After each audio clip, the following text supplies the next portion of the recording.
नमस्कार दोस्तों, Shri success point में आप लोगों का स्वागत है। आज हमने 8वीं कक्षा का एनसीईआरटी की चौथी चैप्टर स्टार्ट करने जा रहे हैं, जिसका नाम है कोयला और पेट्रोलियम। कोयला और पेट्रोलियम।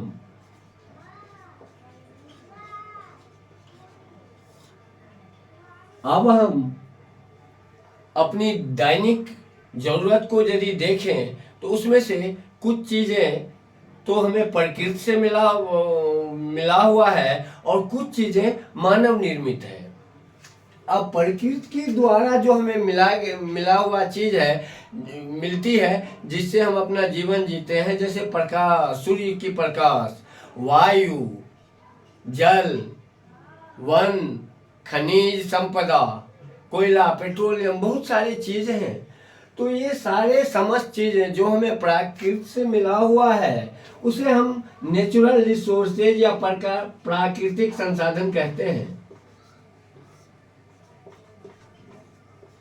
संसाधन, ये प्राकृतिक संसाधन को हम समाप्त होने वाले और नहीं समाप्त होने वाले, कितना भी यूज करें तो समाप्त नहीं होगा, और या समाप्त होने वाले उनके स्टॉक के हिसाब से इनको हम दो भागों में बांट सकते हैं। एक है अक्षय प्राकृतिक संसाधन,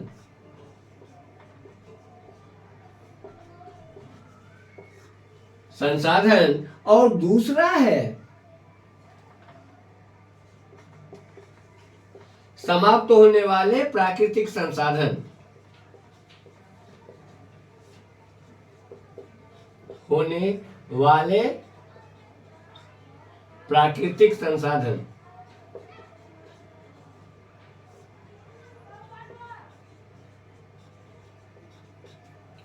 अब अक्षय प्राकृतिक संसाधन क्या है?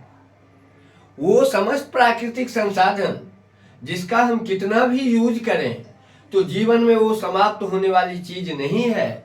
ऐसे प्राकृतिक संसाधन को हम अक्षय प्राकृतिक संसाधन कहते हैं, जबकि समाप्त होने वाले वो प्राकृतिक संसाधन जिसके स्टॉक या मात्रा सीमित है, जिसको यदि हम यूज करते हैं तो उनकी जो स्टॉक है वो धीरे धीरे कम होती जा रही है, और कोई ऐसा भी दिन आ सकता है जो बिल्कुल ही समाप्त हो जाए, खत्म हो जाए।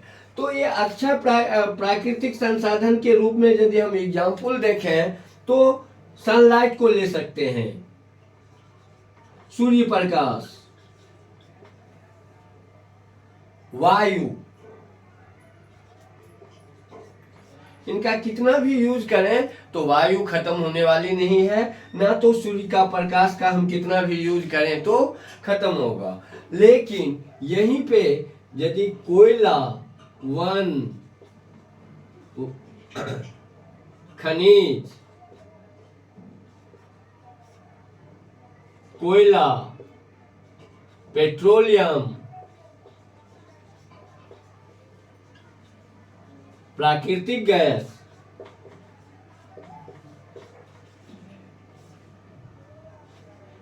ये सारे के सारे जो हैं ये समाप्त होने वाले प्राकृतिक संसाधन हैं। अब हमारा टॉपिक जो है यहीं से आता है कोयला और पेट्रोलियम।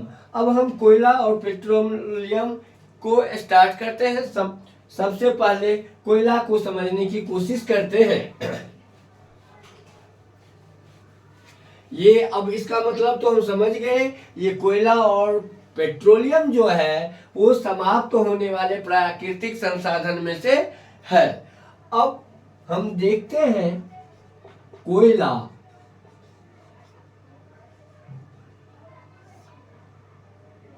कोल, ये काले कलर का कठोर पदार्थ होता है, जो शायद आप में से बहुत सारे आदमी इनको देखे भी होंगे। पूरा इसमें कहने का जैसे नाम ही से ही स्पष्ट है, पूरा काला कलर का ही होता है।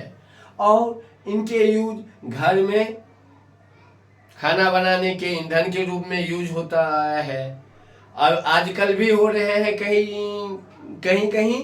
बाद बाकी आजकल खाना के रसोई घर गैस के रूप में यूज, एलपीजी गैस यूज होता है, लेकिन इसका भी यूज होता है, आज भी हो सकता है यदि आप करना चाहें तो। दूसरा, तापीय विद्युत बनाने के लिए थर्मल पावर में कोयला बनाने के, कोयला को जला के उससे विद्युत उत्पन्न करने में थर्मल पावर में यूज होता है। तीसरा, हम इसी कोयला से पानी को भाप इंजन जब था, ट्रेन रेल इंजन को, भाप इंजन को चलाने में हम कोयले का यूज करते हैं, अभी भी कहीं कहीं होता है। बाद बाकी ये भाप वाला इंजन भी अब लगभग आजकल में बहुत कम देखने को मिलेंगे आपको, क्योंकि लगभग विद्युतीकरण हो चुका है भारत में, और कहीं कहीं अभी भी भाप इंजन चल रहे होंगे पूरी दुनिया के संदर्भ में यदि हम बात करें तो। दूसरा, ईंधन के रूप में घर में खाना बनाने के टाइम में, जब हम लोग बचपन, आज से 20 साल 25 साल पहले की वो कहानी यदि आप कहीं सोचेंगे, पता करेंगे, तो आपको बहुत जगह चाय के दुकान में खाना बनाने में ये कोयले का यूज हुआ करता था। और तीसरा, थर्मल पावर में कोयला से विद्युत बनाने में भी कोयले का यूज किया जाता है। अब इतने ये कोयले का निर्माण कैसे होता है, सबसे पहले हम इन चीजों को अब देखेंगे, जो आखिरकार कोयला कैसे बनता है।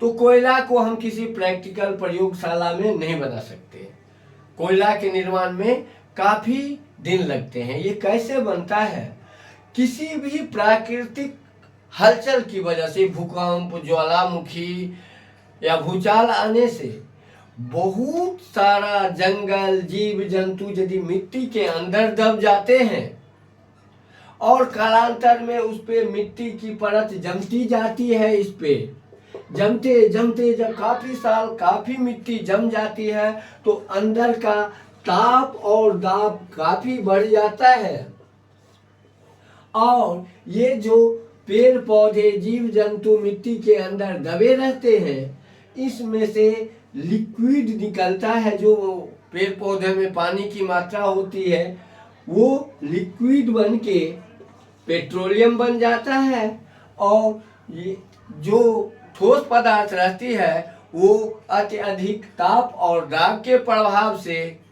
कोयले का रूप धारण कर लेता है, ठोस पदार्थ। इसके बनने में 300, 400, 500 वर्ष भी लग जाते हैं ऐसे काम होने में।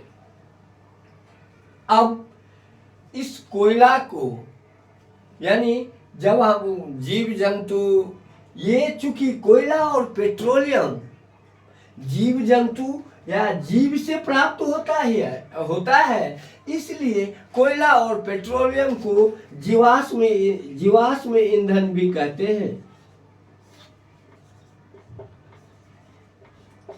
जीवाश्म ईंधन क्यों कहते हैं, क्योंकि कोयला और पेट्रोलियम जीव जंतु या पेड़ पौधे का ही से प्राप्त होता है, इसलिए इसे जीवाश्म ईंधन भी कहते हैं। धन्यवाद।